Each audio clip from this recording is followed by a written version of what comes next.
Welcome back to another episode of Motogp Mac, and today we're going to talk about Ogura being disqualified from the Argentinian Grand Prix on Sunday. Now, a few hours after the race, the Japanese rider received a bit of a shock. During normal inspections, it was discovered that his RSGP was using non-homologated software. The MotoGP stewards, led by Simon Crafer, then went ahead and disqualified Ogura from the race results in Sunday's MotoGP race in Argentina.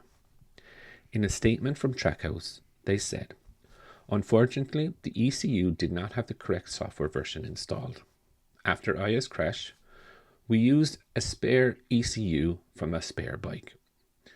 This ECU was used during testing. We also tested software in this test, which will not be authorized until mid-season in July.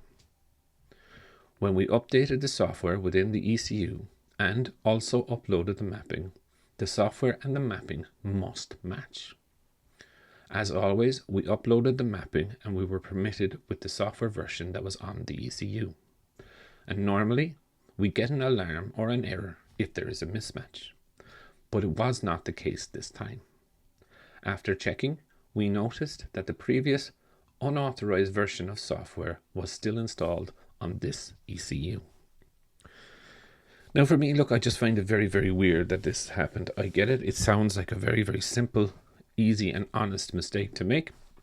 But of course, if you're outside the technical or the homologation of the software, you will be kicked out. We've seen this already happen on to Alex Rins. Friday in Thailand, they were using the X2 race kit, which the teams do use in testing.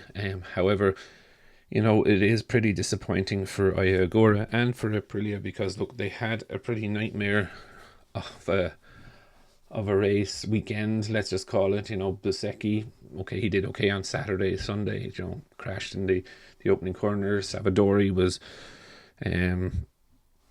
did not race on Sunday.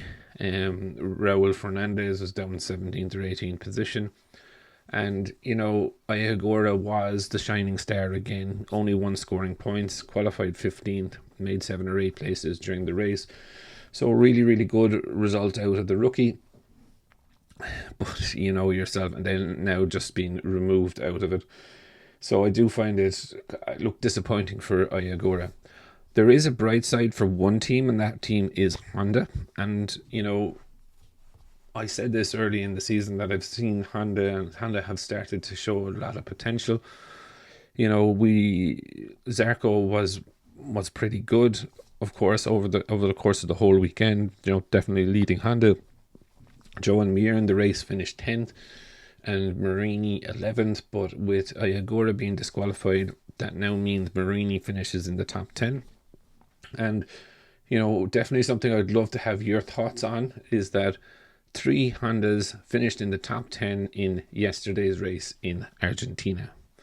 So I'd definitely love to know your thoughts. What do you think of Ogura being disqualified? And what do you think of 3 Hondas in the top 10 in yesterday's race? Definitely leave your thoughts in the comments below. And I'll be back again tomorrow with another video.